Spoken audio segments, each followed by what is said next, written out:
The Town That Never Reflected by Max Lyshyn. Part 1. Arrival.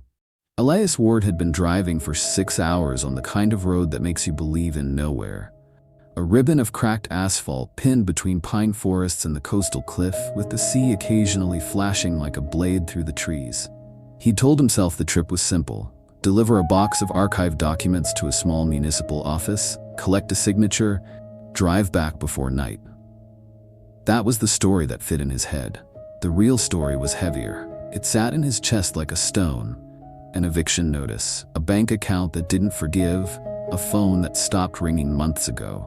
Elias was 32 and already felt older than he could explain. He wasn't chasing adventure. He was chasing a paycheck that would delay consequences. Then the detour appeared. A warning sign lay on its side, half buried by mud. Road closed in red letters, the kind of official certainty that doesn't care what you need. Next to it, someone had nailed a second plank to the post. Fresh wood, fresh black paint. Coastal route, Stillwater. The arrow pointed into fog. Not normal fog, the kind that drifts in and out with weather and mood. This fog looked anchored. It pressed low and thick, swallowing the curve of the road as if the world had been erased beyond a certain distance. Elias slowed without meaning to. The air conditioner began to smell faintly of damp stone. His GPS stuttered once, then went silent. The map froze. The clock on the dashboard blinked and returned to the same time it had been for the past 10 minutes, 6:14. Elias tapped the screen. Nothing. He switched the radio. Static, then a soft hiss, like a held breath. A low tone tried to form and failed. He should have turned around. He didn't. He drove into the fog because the road behind him felt suddenly longer than the road ahead, and because desperation has its own gravity. It pulls you forward when sense wants you to stop.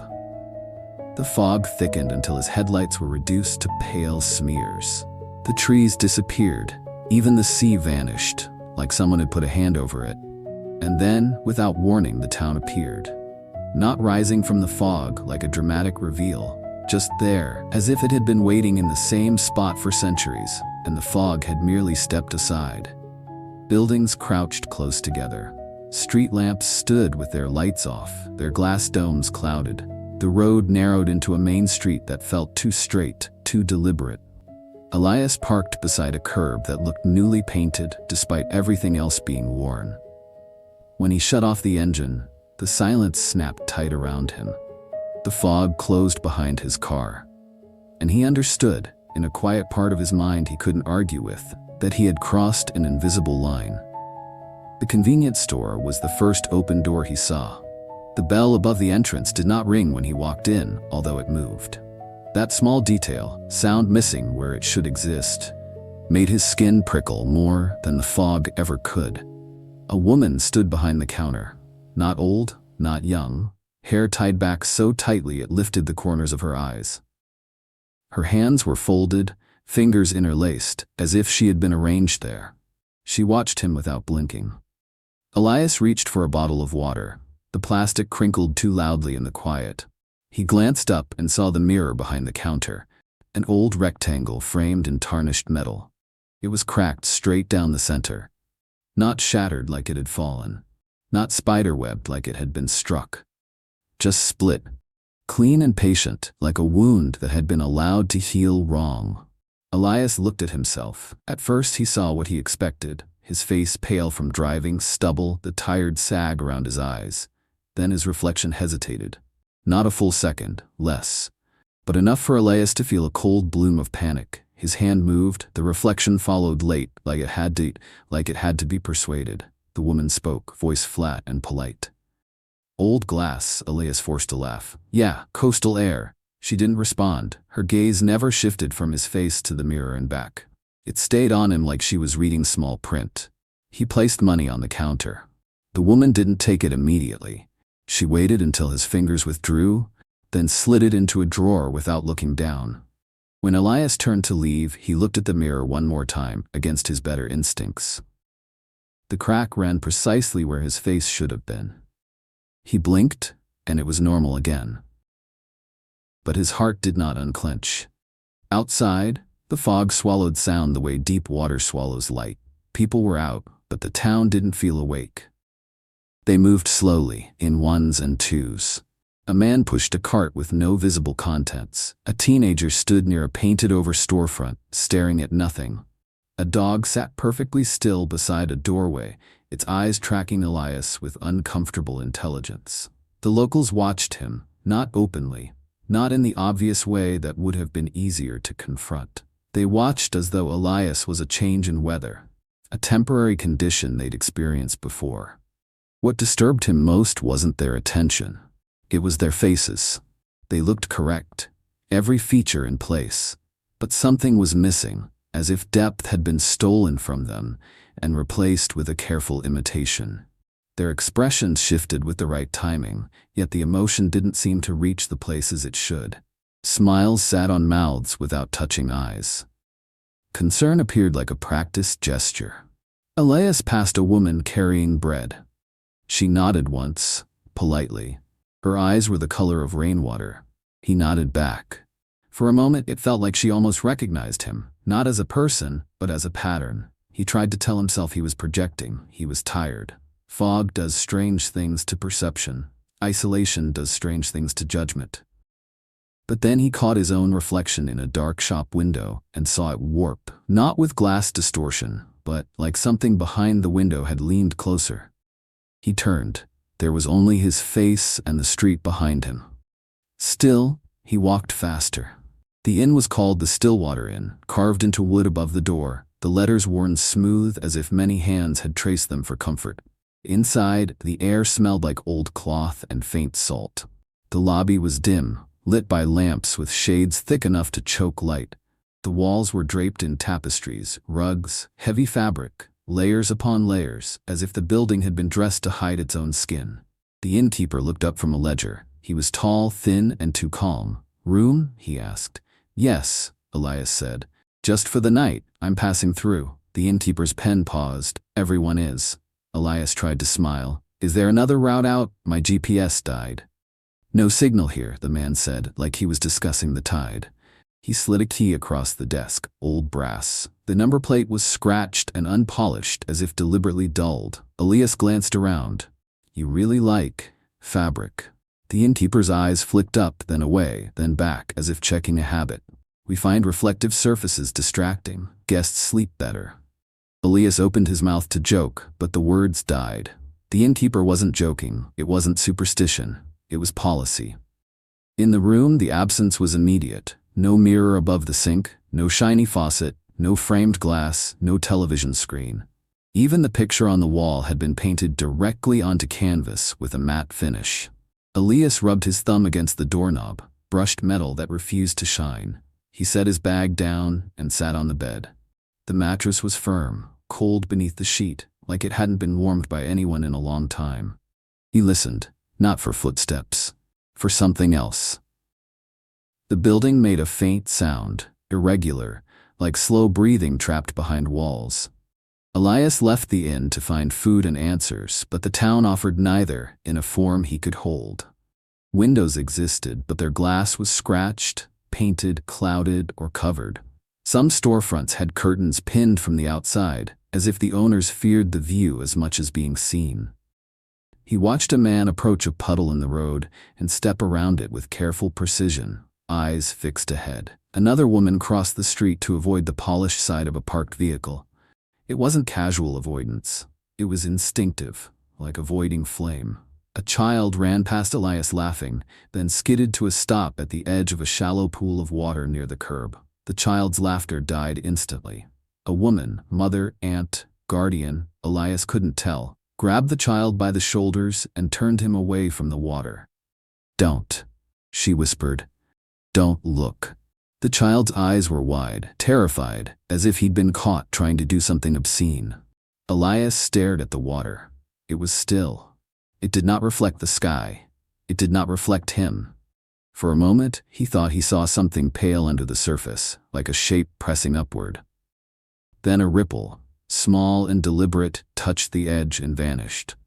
The woman pulled the child inside a building and shut the door. Curtains fell into place immediately. Elias realized his palms were sweating. He wiped them on his jeans and kept walking.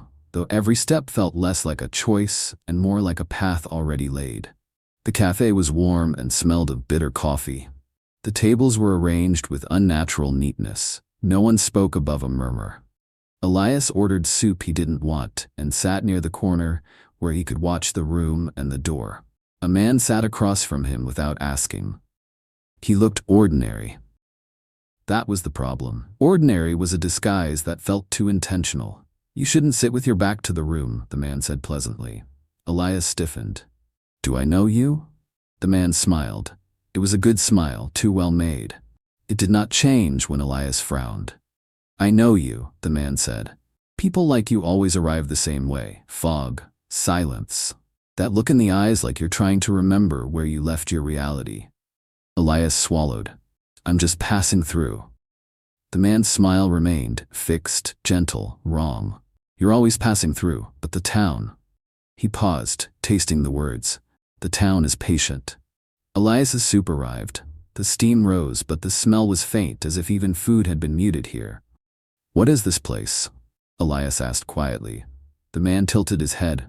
"A place where reflections aren't trusted. A place where you learn to live without proof." Elias stood. The chair scraped too loud. The room went quieter. As he walked away, he felt the man's smile on his back like a hand. The church stood at the center of town, a stone structure older than everything around it. Elias approached it because he needed something stable, something that made sense, an institution, a symbol, a place meant to hold fear at bay. It had no windows. The front doors were open. Inside, the air was colder. Candles burned low, their flames steady, not flickering as they should. The walls were bare stone. No stained glass. No polished icons, no reflective gold. Even the altar was dull wood. Elias sat in the last pew. The silence here was different, thicker, as if it had accumulated over years and no one had dared disturb it. He stared at the floorboards near the altar. They were worn smooth, almost shiny, but not enough to reflect. Not enough to give anything back. Then he saw it. Not a reflection. A movement that answered movement. Something shifted across the wood like a shadow that didn't belong to the candles. It slid slowly, deliberately, as if tasting the space. Elias's breath caught. The cold in the church deepened. He stood, backing away. The movement stopped, and in that stillness, Elias felt something notice him. He left the church without looking back, because looking back felt like the first step of an agreement. Elias checked his phone again. No signal. No time update. The same frozen hour. 6:14. The sky dimmed like a lamp being lowered. It wasn't gradual. It was decided. Fog thickened, turning the streetlights into pale ghosts. Curtains drew themselves across windows, one after another, like eyelids closing. Doors shut. Footsteps faded. Elias stood outside the inn and felt the town retreat from him, pulling inward like a lung inhaling. He didn't want to go back into his room. The covered walls felt like a trap now, like they weren't protecting him from reflections but hiding him from something else. So he walked toward the sea, drawn by the need for open space, for horizon, for a reminder that the world was larger than this street. The town allowed him to go. That should have warned him. Near the shore, where the fog met the dark water, a voice spoke behind Elias. Elias Ward. The name struck him like a shove. He turned sharply. An older man stood a few steps away, hands clasped behind his back. He wore a long coat that looked too clean for the damp air. "I didn't tell anyone my name," Elias said. The man nodded slowly, as if Elias had said something obvious. "You don't have to." "How do you?" "The town keeps things," the man interrupted gently. "Sometimes it keeps them before you arrive." Elias's throat tightened. "What do you mean?" The man's eyes were calm. "We've been expecting you." Something in Elias snapped, the last thread of forced rationality. "I'm leaving," he said, voice sharp. "Right now." The older man's expression softened with something almost like pity. "The road doesn't always show itself twice." Elias stared at him, hatred rising because hatred felt safer than fear. "Who are you?" The man's smile was small, controlled. This one moved. "Barely. Someone who remembers you," he said. "Even if you don't." Elias reached the edge of the sea. The water was unnaturally still. No waves, no foam, no tide. It looked like black glass laid flat across the world. He He crouched and leaned forward. There was no reflection of the moon, no reflection of the fog, no reflection of his face. It wasn't that the surface was dark. It was that it refused to give anything back. Elias's stomach turned. He raised his hand and hovered it over the water, expecting ripples, expecting physics. The surface did not respond until his fingertips almost touched. Then a single ripple spread outward, slow and perfect, as if something below had exhaled. Elias jerked back. In the center of the ripple, something pale shifted beneath the surface, an impression rather than a shape, like a face pressing up against thin skin. The water did not break. It simply bulged, subtly, as if accommodating it. Elias stared, frozen. He felt it then, an attention focused on him, precise and intimate. Not like being watched by eyes from a distance, like being examined from the inside. The older man's voice carried through the fog behind him, quiet and certain. "Stillwater sees best," he said. "That's why we keep it still." Elias stood slowly, every muscle tight, fear crawling under his ribs. The town behind him was dark now. The inn's light had dimmed. The streets were empty. And the sea felt awake. Elias looked down one last time. The water did not reflect him, but something beneath it seemed to smile anyway. And in that moment, Elias understood the cruel shape of his situation. He was tired, isolated, and trapped by a road that might not exist anymore. He had nowhere to go, no one to call, no way to prove what he was seeing. The town didn't need to chase him, it only needed to wait. Because waiting was what it had always been built for. Part 2. Signs. Elias woke to the same hour. His phone still read 6:14, the digits bright and unmoving like they had been burned into the screen. He unplugged it, turned it off, turned it on again. The number remained. He checked the small travel clock he kept in his bag, dead. Its hands frozen in a different time entirely, as if even its failure had chosen to be inconsistent. He stood in the bathroom of the Stillwater Inn and stared at the empty space above the sink where a mirror should have been. The wall was covered with dull wallpaper, patterned with tiny repeating shapes that made his eyes slide away when he tried to focus. His face felt unfamiliar, not because it had changed, but because it was no longer confirmed by anything. He ran water and watched it pour into the basin. It made sound, but the sound felt delayed, as if traveling a longer distance to reach his ears. He picked up the razor from his kit and applied shaving cream by touch, spreading foam over skin he couldn't see. It should have been ridiculous. He wasn't blind. He wasn't helpless. But the moment he lifted the razor, panic threaded through him. Without a reflection, every motion felt like an invitation to cut too deep. He shaved slowly, guided by memory and sensation, listening for the faint scrape. When he wiped the foam away, the skin felt smooth. His jawline was the same. His mouth was the same. And yet, he couldn't shake the feeling that the man doing the shaving and the man being shaved were not exactly the same person. He leaned close to the faucet, trying to catch his eyes in the brushed metal, but it refused him. The surface swallowed light like damp cloth. Behind him, the door creaked softly, as if someone had leaned against it. Elias turned. The bathroom was empty. He left without finishing, foam still clinging in faint patches to his neck like a mark. The town looked more populated in daylight, if this pale, clouded hour counted as day. People moved through the streets again, quiet but present, like a stage crew resetting between scenes.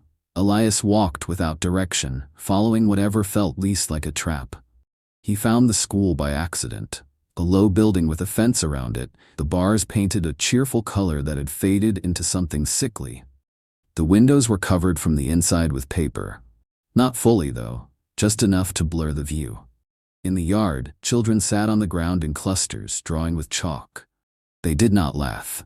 Elias stopped at the fence. The chalk scraped softly, repetitive.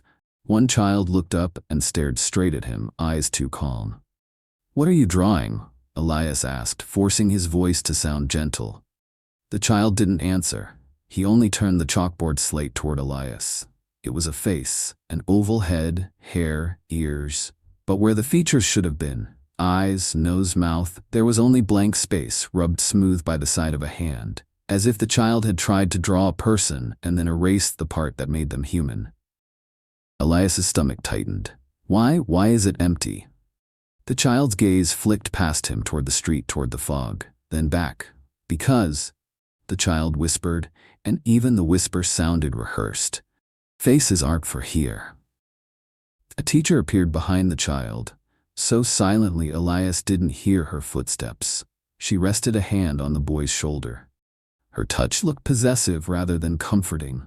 You shouldn't talk to them, she said to the child, but her eyes were on Elias. Elias took a step back from the fence.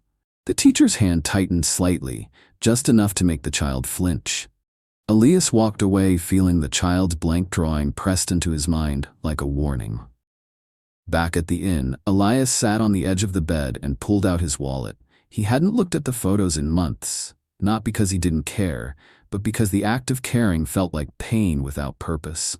A small picture slid out between old receipts. Elias and his sister on a pier, years ago. The sea behind them bright, alive. His sister smiling with her whole face. Elias looking younger, more certain. He stared at it, hungry for something real. Then slowly, the image began to lose detail. Not like an old photo fading with time, like a fresh memory being rubbed away while he watched. His sister's smile softened, then blurred, as if someone had smeared it with a wet finger. The pier behind them lost its lines. The sea became a flat gray. Elias's throat went dry. He held the photo closer, breathing shallow. The faces were fading first, not the background, not the sky. The faces. Elias flipped through the wallet, pulling out another photo. His father beside a car, thumbs up. The same thing happened. The thumb remained crisp. The car's edges remained sharp, but his father's eyes turned pale, then empty. Elias dropped the photos onto the bed like they had bitten him. He stared at his phone. No signal, no time. It hit him with a cold clarity. The town wasn't just hiding reflections, it was punishing evidence. Anything that tried to prove a person existed was being corrected. He stuffed the wallet into his pocket and left the room, suddenly unable to breathe in enclosed spaces. Downstairs, the innkeeper was cleaning the counter with a cloth that seemed never to get wet. Elias forced himself to speak. Do photographs, do they fade here? The innkeeper didn't stop wiping. They do if you insist on keeping them. Elias's voice shook. Why? The innkeeper looked up. His eyes were tired, not kind. Because, he said softly, this place doesn't like being remembered incorrectly. The smell reached Elias before he reached the water. It was not the sharp rot of dead fish. It was subtler, metallic, cold, like rainwater that had passed through rusted pipes. He followed it down the street that led to the sea, past shuttered buildings and curtains that twitched faintly as he passed. On the shore, animals lay scattered like discarded objects. Seagulls, rabbits, something small and fox-like. Their bodies were intact. No torn flesh, no violence that made sense, just emptiness. Elias crouched near a gull. Its eyes were open, glassy, its beak slightly parted. When he touched the feathers, they were stiff but not wet. There was no blood, not under the body, not around the neck, not in the sand. It was as if whatever had happened removed the very concept of blood, not simply the substance. A man stood nearby, holding a bucket. He stared out over the still sea as if waiting for instructions. Elias swallowed hard. Did something attack them? The man turned his head slowly. His face had that same flatness, that same wrong sense of depth, but his voice was gentle, almost amused. Nothing attacks, he said. Nothing here is in a hurry. Elias pointed at the bodies. Then what is this? The man looked down at the animals. For the first time, something like discomfort moved through his expression, then settled again. They drank too close, he said, as if that explained everything. The sea doesn't like waste. Elias felt cold creep up his spine. Who drank? The man's eyes returned to the water. He didn't answer. The tide did not move. The water remained still, reflecting nothing. Elias backed away from the shore, fighting the urge to run, because running felt like admitting he had already lost. That night, he found the mirror. He hadn't planned to. He was searching for an exit, walking the outer roads, looking for signs of the detour he'd taken in. The fog had thickened again, pressing low over rooftops and turning street lamps into halos without light. Behind a shuttered shop, he saw a narrow alley. Something in it drew his attention. Not movement, but the absence of it. A patch of darkness too precise. He stepped in. At the end of the alley, leaned against a wall like abandoned furniture, was a tall mirror, its frame ornate, old, the glass dull with age. It should not have been there. Elias approached slowly, heart pounding. The mirror's surface was clouded, like breath fog on cold glass. Then it cleared slightly, and Elias saw the alley behind him in perfect detail. Not himself, not his body, not his face. Just the world, rendered faithfully, as if the mirror refused to acknowledge him. He lifted a hand, no reflection. But the glass responded. A thin layer of fog bloomed across it, like exhalation. The mirror was breathing. Elias stumbled back, mouth open, unable to form sound. The mirror's surface cleared again, slowly, patiently, as if inhaling. He heard something then, not a voice, not exactly, more like a whisper pressed against the wrong side of a door. Elias turned to leave and found the alley behind him subtly longer than it had been. He walked faster. The mirror breathed again. He met her in the street near the church. She stood under the shadow of a building, hands folded, posture relaxed in a way that felt unnatural in a town that made relaxation dangerous. She was young, early 20s maybe, but her stillness made age feel irrelevant. Her eyes were wide and pale. And she did not blink. Not once. Elias slowed, unsure why he was stopping. Maybe because a part of him was desperate for a human connection, even a risky one. Maybe because something about her presence felt like a test he had already failed. "You're not from here," she said. Her voice was soft, almost kind. Elias forced himself to answer. "No." She tilted her head slightly. "You're trying to leave." "Yes," she smiled. It was the first smile he'd seen that seemed capable of warmth. Then Elias realized it wasn't warmth. It was recognition. "Don't look for roads," she said. "Look for permission." Elias frowned. "Permission from who?" Her eyes finally shifted, not to his face, but to the empty space beside him, as if someone stood there. "From the town," she whispered. Elias felt his stomach drop. He wanted to ask more. He wanted to demand explanation. But the way she stood, the way her gaze held steady without blinking, made him feel like prey being studied. He stepped back. Her smile remained. Not frozen, just patient. "You've already been noticed," she said. Then she walked away, movements smooth, leaving Elias with the sensation that something cold had brushed his shoulder. That night, Elias returned to his room at the inn and locked the door, though he knew locks meant nothing here. He sat on the bed with the lights off, listening to the building breathe. At some point, the silence shifted. A faint sound came from the bathroom, soft, rhythmic. Not dripping, not pipes, like someone tapping a fingernail against glass. Elias stood slowly, moving toward the bathroom. His bare feet met cold floorboards. The tapping stopped. He turned the light on. Nothing. He stepped closer to the sink, staring at the wallpapered space where a mirror should have been. The pattern swam slightly, as if his eyes couldn't decide where it ended. Then the voice came. Quiet, close, right behind the wall. "Elias," his name spoken like a secret. Elias froze. His throat tightened. He couldn't respond. The voice continued, gentle and intimate. "You're harder to see than most." Elias swallowed, forcing words out. "Who is this?" A soft sound, almost laughter. "We used to see everyone," the voice said. "But you've been leaving yourself behind for years." Elias's hands trembled. He backed away from the sink. The voice followed him, not physically, but in the air. "Don't be afraid," it whispered. "We only take what you've already stopped holding." Elias turned the light off and stumbled out of the bathroom, pushing his back against the wall as if distance could protect him. The room felt smaller than it had earlier. The covered walls felt less like fabric and more like bandages. He did not sleep. Sleep felt like surrender. Sleep felt like the moment the town would reach inside him and rearrange something permanent. At what might have been dawn, the smell of iron grew strong enough that Elias tasted it. It seeped under the door, through cracks, into his mouth and nose. Blood smell. But not fresh blood. Old blood. The kind that sits in a sink after you've washed a cut and can't rinse away the metallic memory.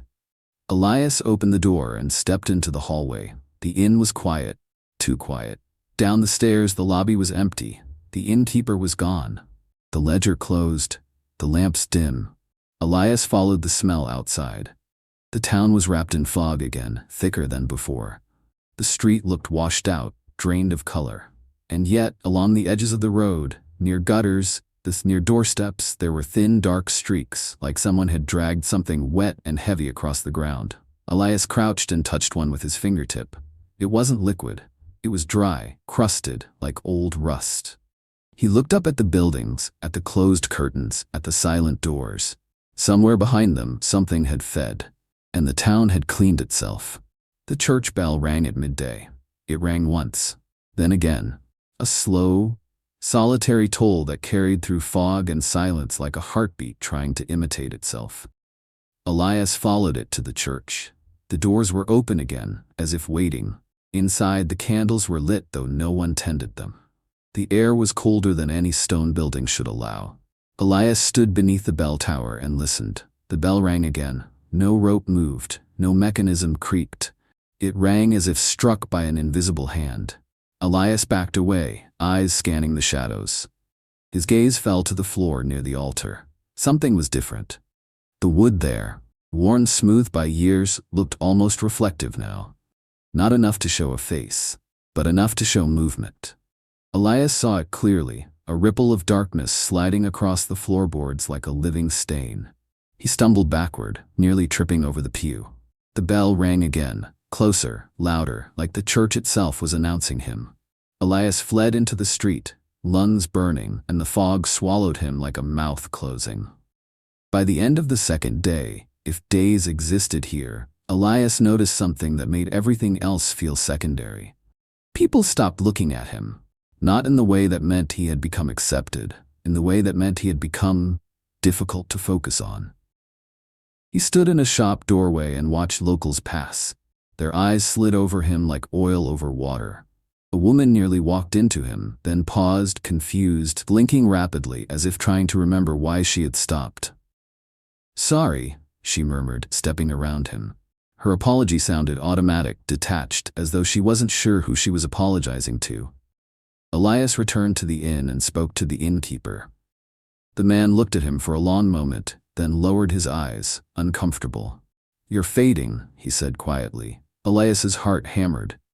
"What does that mean?" "It means the town is doing what it does when someone resists fitting." The innkeeper's voice was careful, as if words themselves could be punished. "First it takes your proof, then it takes your place." Elias grabbed the edge of the counter. "I'm not staying, I'm leaving." The innkeeper finally met his gaze. There was fear there, real fear beneath the practiced calm. "The road is fog," he said, "and fog is selective." Elias whispered, "Why me?" The innkeeper's mouth tightened. "Because you arrived already half erased," he said. "Because you stopped insisting on yourself a long time ago." Elias stepped back as if struck. He remembered the photos fading, the faces smoothing away. The blank drawings, the still water that saw without reflecting, the voice behind the wall that had spoken like it knew his shape from the inside. He had come here exhausted, lonely, desperate, carrying a life that felt disposable even to him. And the town, whatever it was, had noticed that weakness like a scent. That night, Elias returned to his room and sat on the bed in the dark, staring at the covered walls. He tried to say his name aloud. Elias Ward. The words sounded thin. He said them again louder, as if volume could strengthen identity. Elias Ward. Outside, the fog pressed against the inn like a hand against glass. From somewhere deep in the building, behind fabric, behind wallpaper, behind whatever layer separated him from the town's true body, he heard a soft exhale. Like something pleased. And Elias realized the most terrifying part was not that the town might kill him. It was that it might succeed in doing something worse. It might make him disappear so completely that no one, not even Elias, would remember there had ever been a man to lose. Part 3. The truth. The path to the lighthouse did not feel like a road meant for people. It was too narrow, too uneven, as though it had been carved by habit rather than design. Elias followed it because the town seemed unwilling to stop him, and that alone made it feel dangerous. The fog thinned as he climbed, but the air grew heavier, pressing against his lungs like damp cloth. Above him, The lighthouse stood dormant. Its glass enclosure was opaque, filmed over by decades of salt and neglect. No beam cut the sky. No warning reached the sea. It was a lighthouse that no longer guided, only observed, and beneath it, half sunk into the cliff face like a parasite clinging to bone, was the house. Elias stopped at its threshold. The structure looked older than the lighthouse, its stones fused together by something darker than mortar. The door bore grooves where countless hands had rested, fingers carving grooves unconsciously while waiting. Waiting for what? The door opened inward before he touched it. No creak, no resistance. Inside, the air was colder than the night outside. It smelled of paper left too long in damp places and of iron that had never quite washed away. The walls were bare stone, unsoftened by fabric or paint. This place did not comfort, it documented. A staircase descended sharply. Elias hesitated only long enough to feel fear harden into something more dangerous. Resolve born of exhaustion. He was already being erased. If this was the place where it began, he needed to see it happen. He descended. The room below was small and windowless, lit by a single hanging bulb that flickered as though unsure it was still required. Shelves lined the walls, sagging under the weight of journals, notebooks, ledgers. Some leather-bound, others stitched crudely from mismatched paper. None of them were arranged by date. They were arranged by completion. Elias reached for the nearest journal and opened it. The first page was blank, so was the next, and the next. A familiar dread crept in until he reached the final page.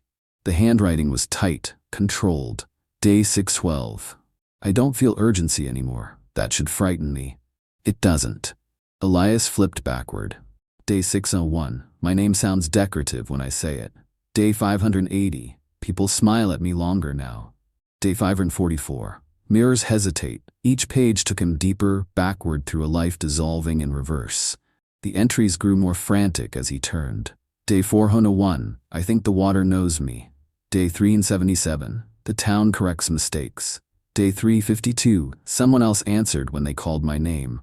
Elias dropped the journal like it burned. He opened another, then another. Different handwriting, same structure, same ending.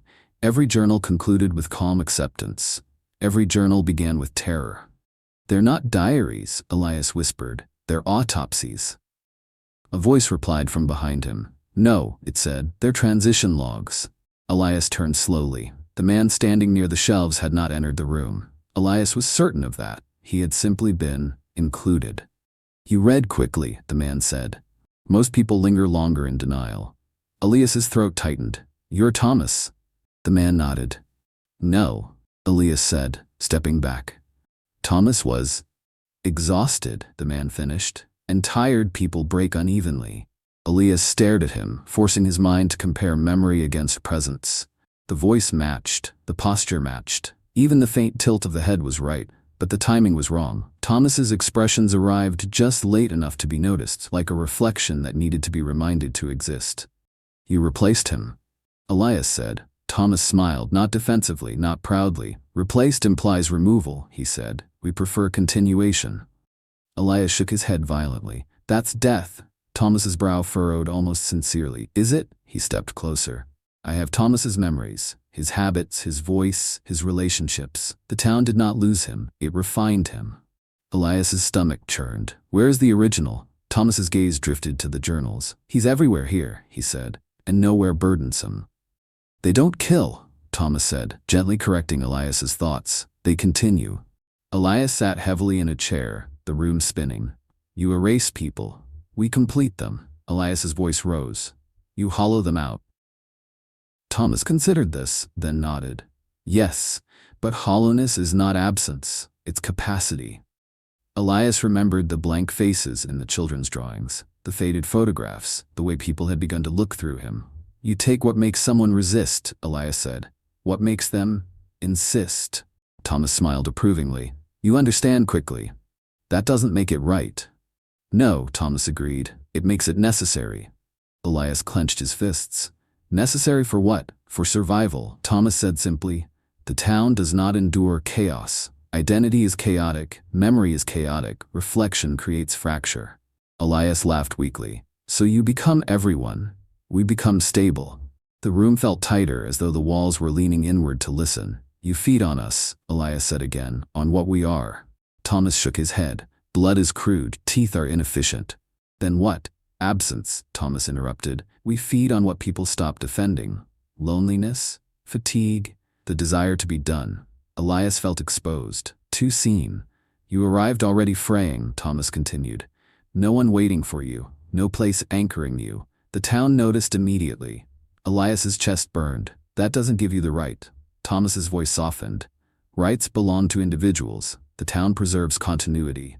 Elias thought of the animals on the shore. Intact, empty. Hunger without teeth, he whispered. Thomas inclined his head. Precisely. Elias stood abruptly. You can't do this without consent. Thomas's eyes sharpened, not hostile but alert. Consent is a word people misuse, he said. Invitation is more accurate. Elias swallowed. You need permission. Yes. How? Thomas gestured vaguely. Staying, speaking, listening, looking when warned not to. Elias remembered the mirror, the water, the church. You walked into town, Thomas said. You accepted shelter. You spoke your name. You allowed the town to observe you. That's not invitation, Elias snapped. It is proximity, Thomas replied. And proximity becomes permission when repeated. Elias felt sick. So if I leave, Thomas's smile returned. Leaving is difficult once you've begun thinning. Elias's gaze drifted to the mirror leaning against the wall. Its surface fogged faintly, pulsing. Mirrors showed delay, Thomas said quietly. They reveal the space between intention and existence. People notice when something lags. So you removed them. We softened them. Thomas corrected. Clouded them. Covered them. Reflection breeds resistance. And water, Thomas smiled. Water reflects truth. We keep it still to read better. Elias's skin crawled. The mirror fogged again, then cleared. Who started this? Elias demanded. Who decided this was acceptable? Thomas's voice dropped. Families did, long before towns, before maps. He gestured upward. Storms erased villages, names faded. We learned to persist by replacing instability. You're parasites, Elias said. Thomas's eyes hardened. We are archivists. Look, Thomas said. Elias stepped toward the mirror against every instinct. The glass darkened, then slowly revealed the room behind him. Then Elias, his reflection stood stiffly. When Elias raised his hand, the reflection hesitated, then smiled. Not Elias's smile, a better one, smoother, calmer. Elias staggered back. That's not me. Thomas's voice was almost kind. It will be. The town saw you before you arrived, Thomas said. On the road, in the fog, you were already half erased.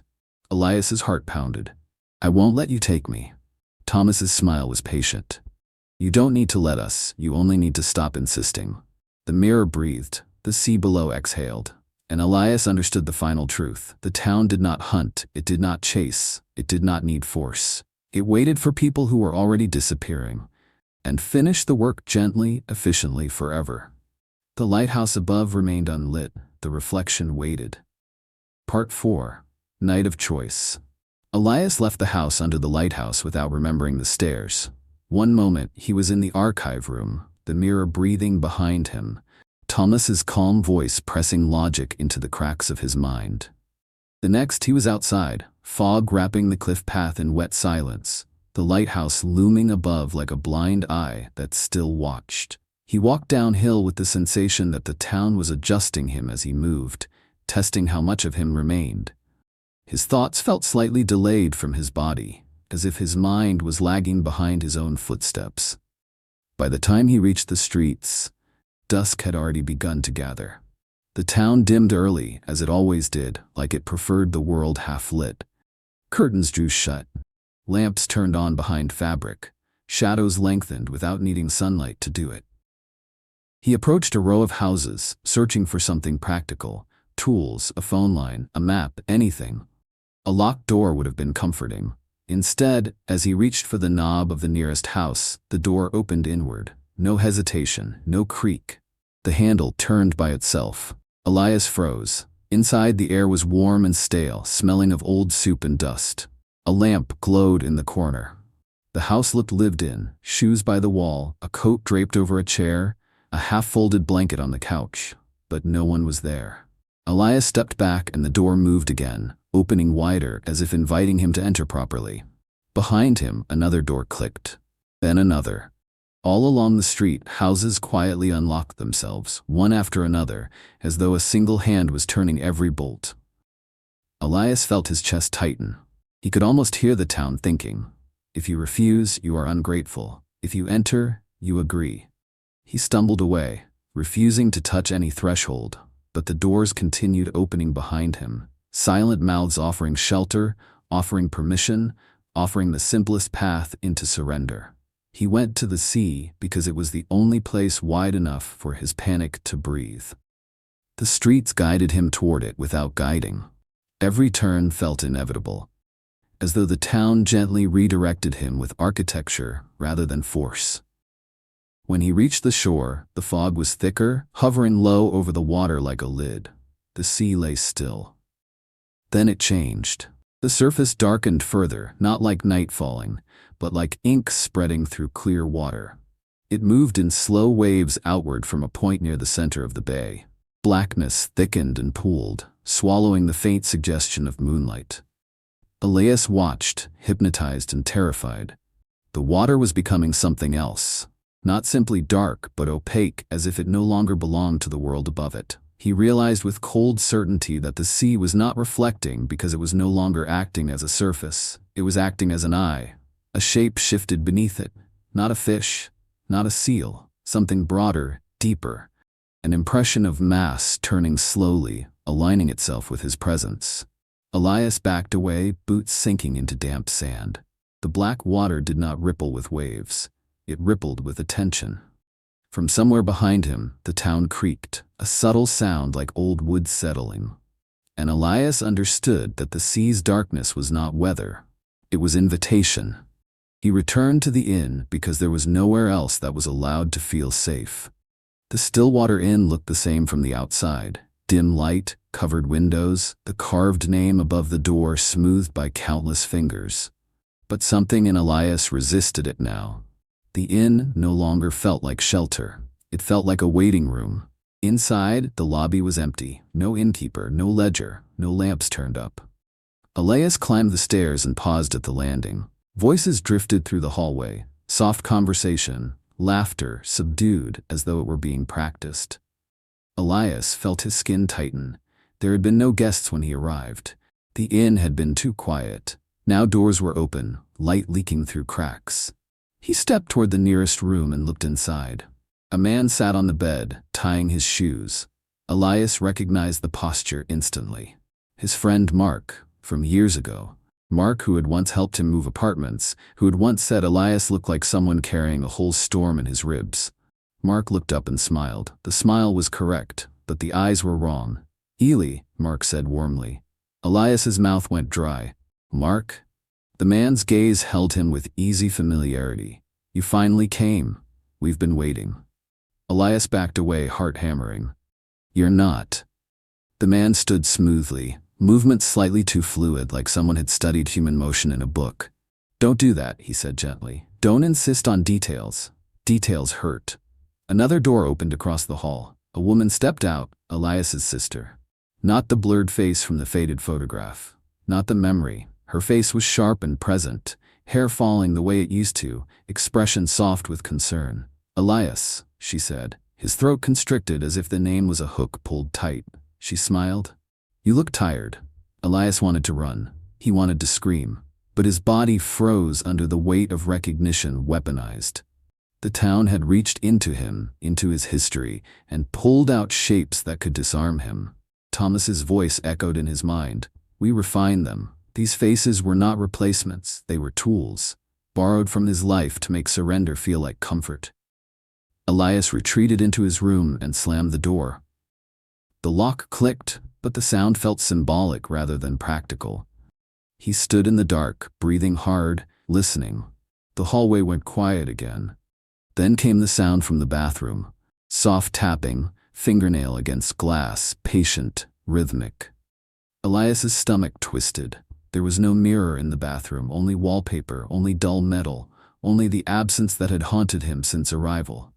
The tapping continued anyway. He stepped toward the bathroom and turned on the light. The wall above the sink looked different. The wallpaper pattern, tiny repeating shapes, had begun to separate, lines widening like cracks in dried earth. And then Elias saw it, a thin fissure running vertically through the wall, not in the wallpaper, in the space behind it. The fissure widened slowly as if something on the other side was pushing outward. The wallpaper stretched, resisting, then tore with a soft sound like skin. Behind it, a reflective surface revealed itself. Not a normal mirror, not glass mounted cleanly. It looked like a membrane, dark and wet, breathing faintly. Elias stared frozen. The mirror bulged outward, then settled back, as if inhaling. A line appeared across its surface, fine at first, then splitting wider.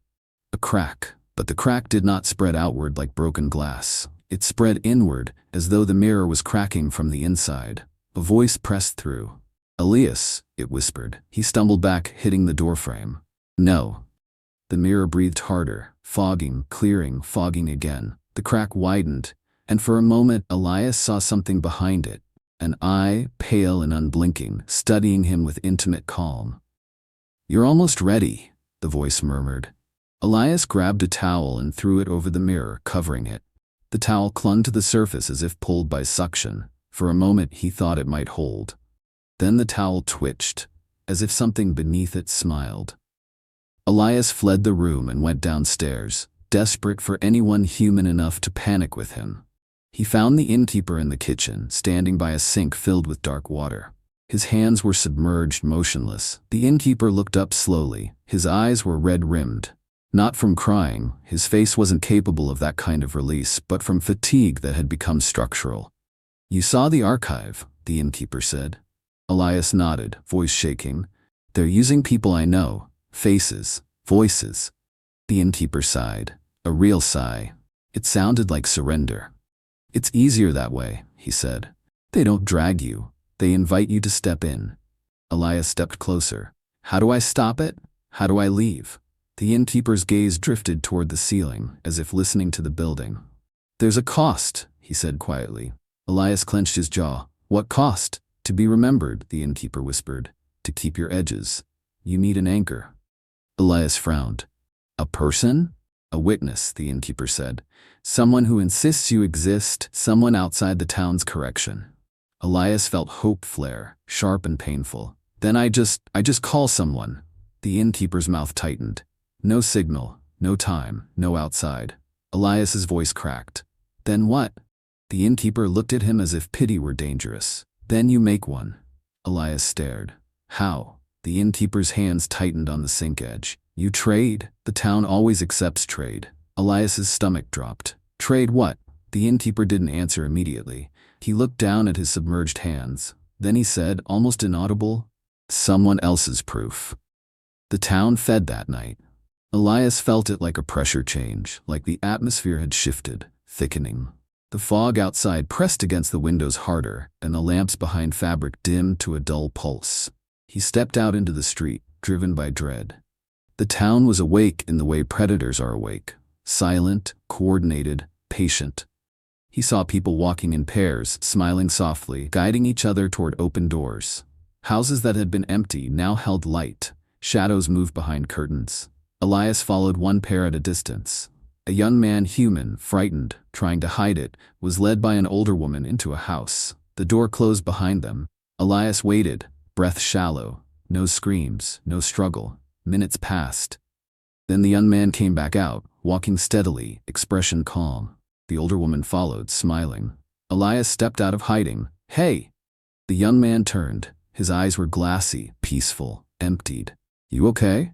Elias asked. The young man smiled faintly. "I feel lighter." Elias's hands shook. "What did they do to you?" The young man tilted his head, listening, as if receiving instruction from somewhere inside his skull. "They helped," he said simply. "No pain." Elias leaned closer, searching for wounds, bite marks, blood. There were none, but the air around the young man smelled faintly of iron. Blood without pain, hunger without teeth. Elias stepped back, nausea rising, because he realized they weren't feeding on flesh. They were feeding on weight, on resistance. On the parts of a person that said, "I am me." Near midnight, Elias returned to the shore. The sea was fully black now, a perfect dark surface, still as glass, vast and waiting. The fog hovered low, and the boundary between water and air felt uncertain. Thomas stood there, or someone wearing Thomas. "You came," Thomas said. Elias's voice was raw. "What is in the water?" Thomas smiled. "The oldest reflection." Elias swallowed. "You mean the first?" "The first that stayed," Thomas corrected. "The first that learned stillness." Elias stared at the black surface. "It's alive." Thomas nodded. "It remembers everything the town has corrected." Elias's chest tightened. "Then it remembers people. It remembers shapes," Thomas said gently. "Names are temporary." Elias felt anger spark again. "And you want me to join it?" Thomas didn't deny it. "You're resisting. That makes you interesting."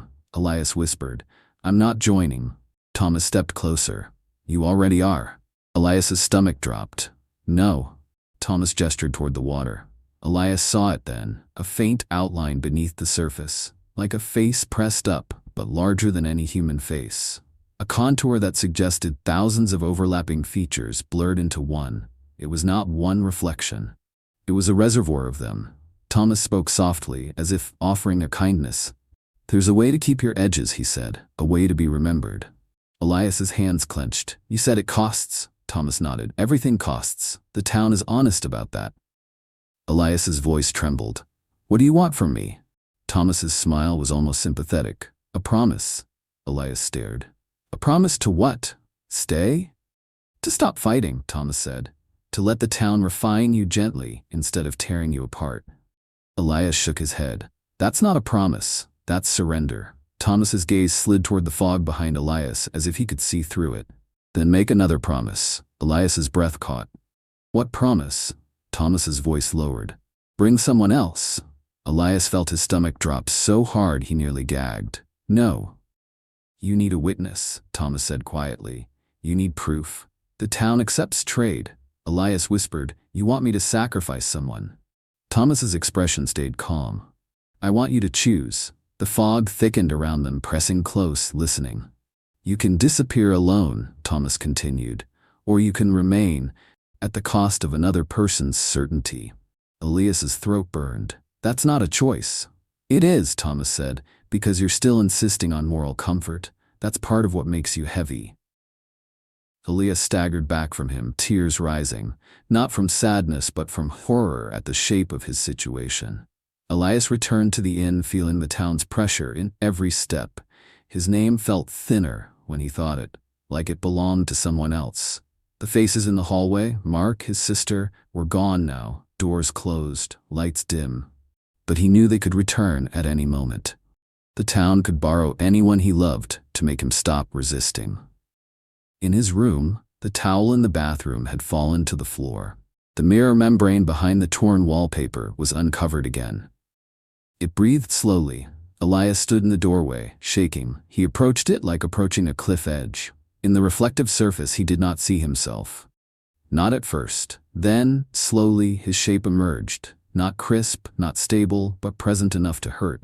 His reflection lagged, and then his reflection smiled. Elias whispered, "Stop."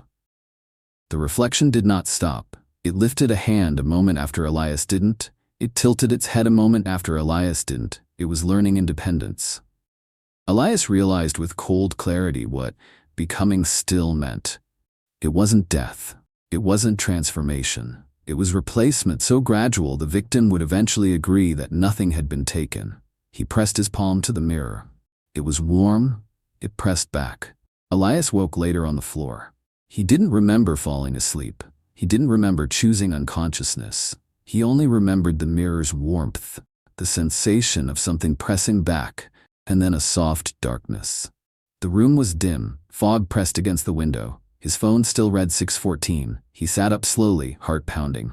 From downstairs a sound drifted upward. A bell, the church bell, one toll. Then another, slow, alone.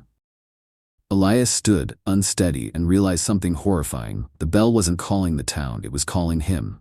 He stepped into the hallway. His footsteps made almost no sound.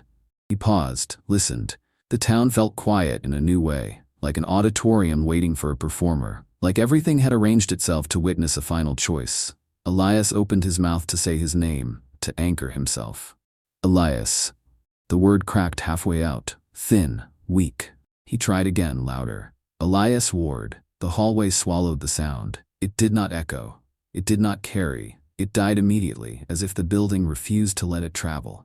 And Elias understood. That was the last truly human sound he might be allowed to make here. Because beyond this moment, there were only two futures. One where he disappeared quietly, becoming still in the town's archive of reflections, and one where he remained, at the cost of pulling someone else into the fog to witness him. He stood in the hallway, shaking, and for the first time he felt the town not as a place, but as a mind, patient, ancient, and hungry for certainty. The bell rang again, and Elias began to walk toward it, because even terror becomes routine when there is nowhere else to go. Part 5. What remains? Morning arrived without sunrise. There was no gradual brightening, no gold at the edge of the fog, no promise threaded through the air. The world simply shifted from black to gray, as if someone had turned a page in a book written with limited ink. Elias lay awake on the inn's bed, fully clothed, shoes still on, as though he'd spent the night preparing to run even while refusing to move. His phone still read 6:14. He stared at the numbers until they ceased to look like time and began to look like a label. A tag, a classification, a way of saying this moment belongs to us. He thought of Thomas's offer, trade someone else's proof for his own. Bring a witness. Drag a name into fog so the town would allow Elias to remain sharp-edged and remembered. It was a clever cruelty. The town offered him a moral shape he could understand, then asked him to deform it. Elias sat up slowly and looked at the bathroom door. The mirror membrane waited behind torn wallpaper, breathing impatient pulses. He felt it now as a presence, like an animal behind a thin fence. Not desperate, not eager. Certain, his reflection didn't need to chase him. It only needed him to be seen. That was the rule, Elias realized, deeper than any superstition about mirrors or water. The town did not take you until you were witnessed. Not just looked at, confirmed, named, held in another mind. The invitation rule was not about doorways, it was about acknowledgement.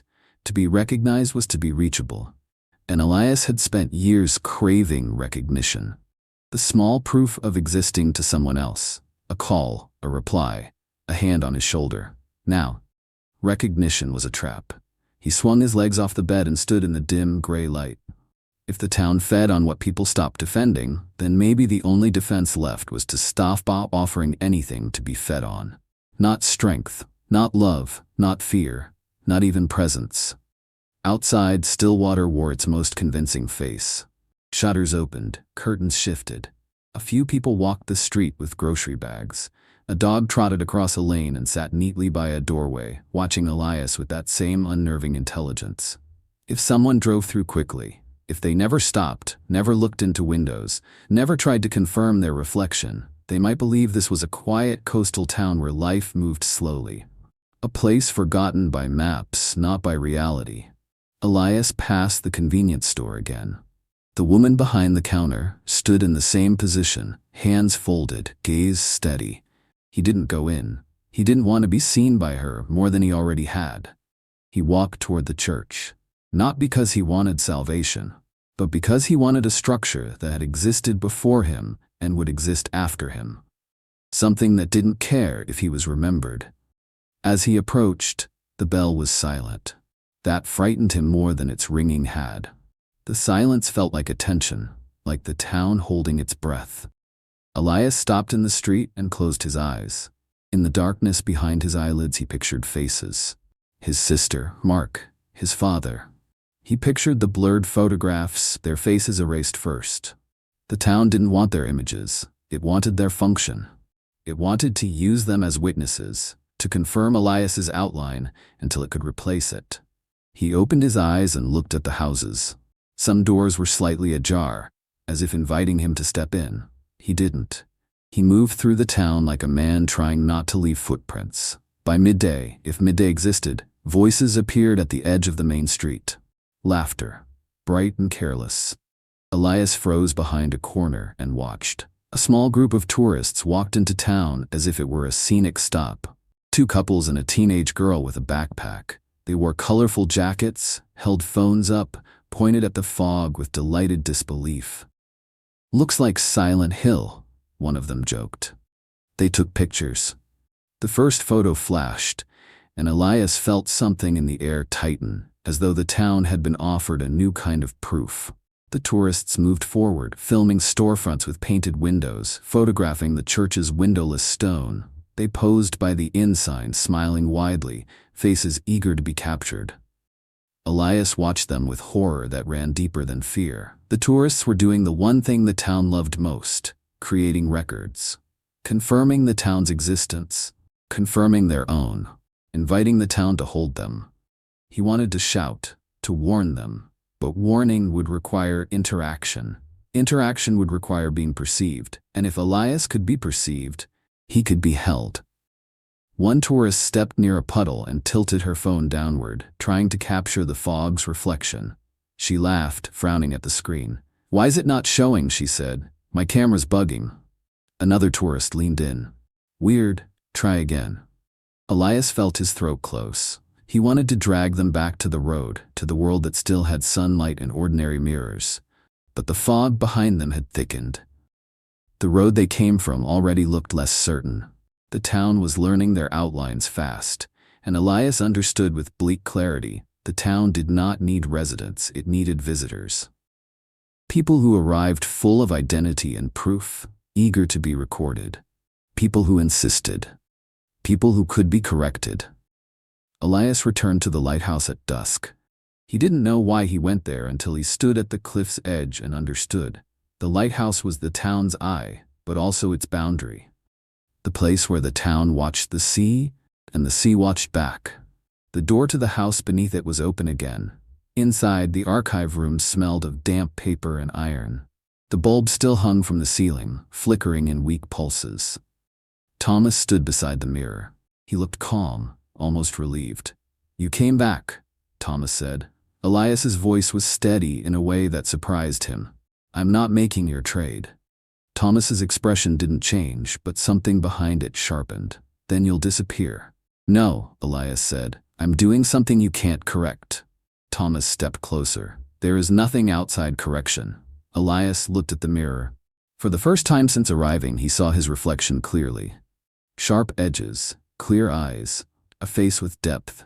It worked again. And that was the most terrifying thing of all. The town was offering him proof, tempting him with the comfort of being visible. Thomas smiled faintly. "See? You want this. Everyone wants this." Elias whispered. "That's the trap." He stepped closer to the mirror and stared into it until his face began to feel like a mask. Then he did something that made Thomas's smile falter for the first time. Elias closed his eyes. He turned his face away, and he said softly, not to Thomas, not to the mirror, not to the town, only to himself, "I refuse to be witnessed." Thomas's voice tightened. "That's not how it works." Elias opened his eyes and looked past Thomas, past the shelves of journals, past the mirror's breathing surface. He wasn't looking for an exit anymore. He was looking for a way to become unreachable. On his way down the cliff, Elias saw his sister again. She stood in the fog near the path, wearing the jacket Elias remembered from years ago, the one she borrowed and never returned. Her face was perfect, her eyes were warm, her smile moved naturally. This was not the town being sloppy. This was the town being precise. "Elias," she said gently, as if soothing a child, "come here." He stopped, his heart hurt, not in a romantic way, in a brutal physical way. "Love as a lever." "I can help you," she said. "You don't have to be alone." He stared at her and felt something inside him bend. He wanted to step forward. He wanted to let her name him, confirm him, hold him steady.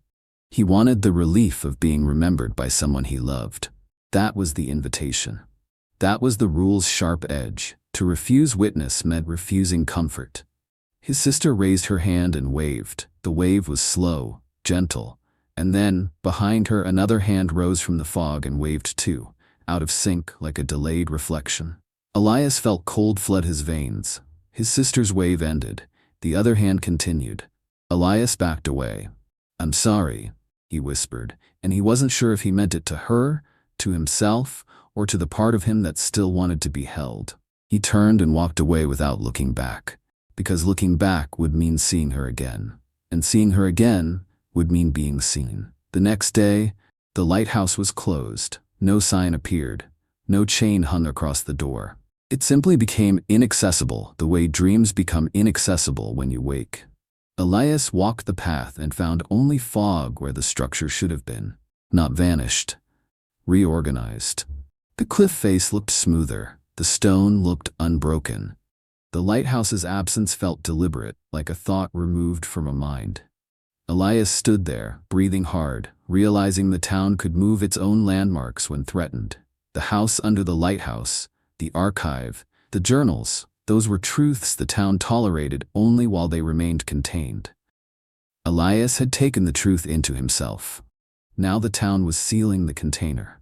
The fog thickened around him. A soft pressure pressed behind his eyes, like a hand on the back of his skull guiding his gaze.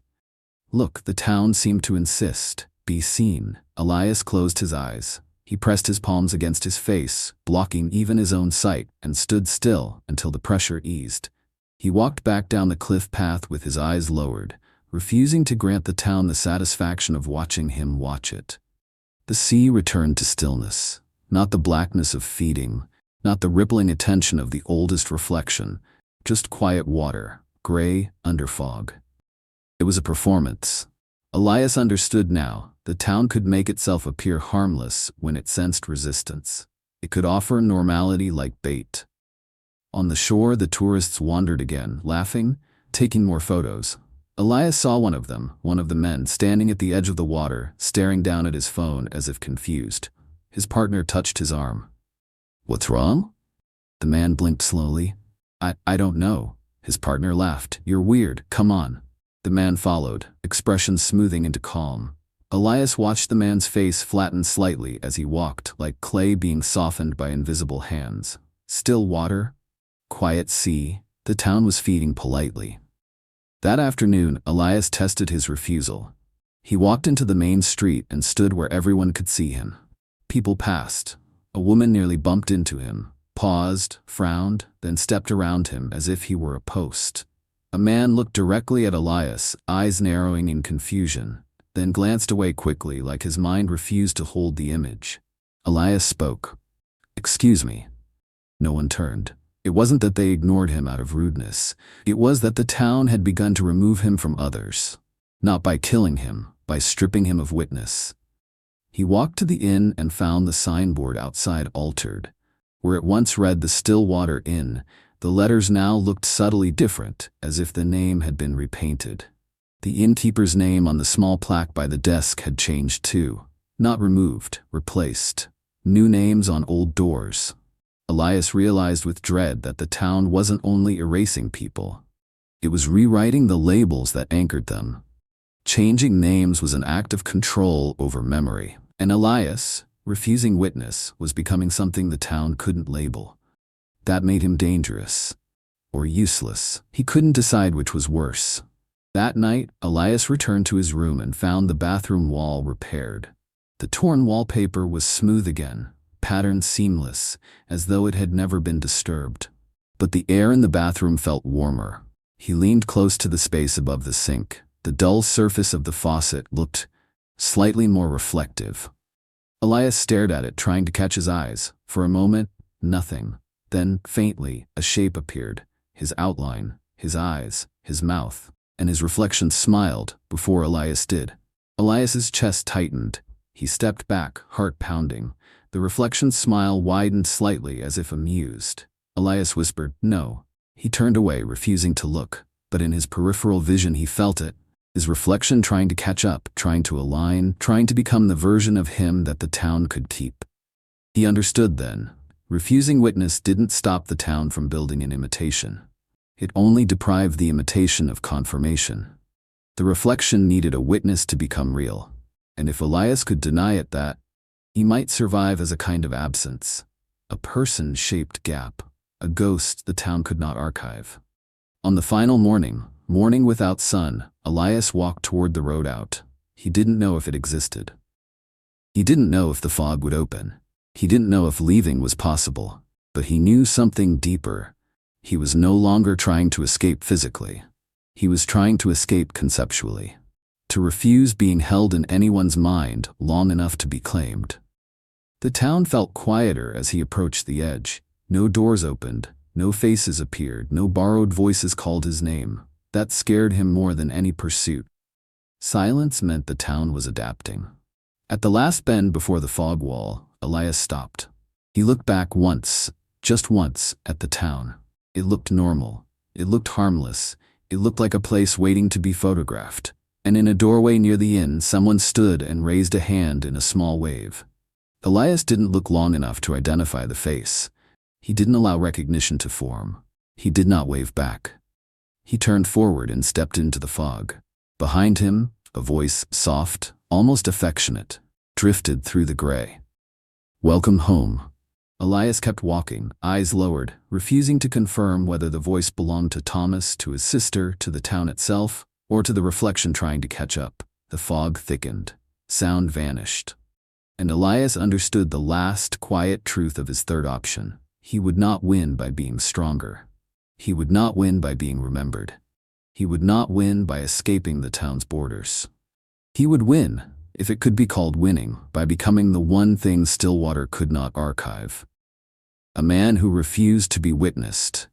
A man who walked out of the story before the story could write his face. And somewhere behind him, the town settled back into stillness, patient as ever, waiting for the next traveler to arrive with a name that begged to be held.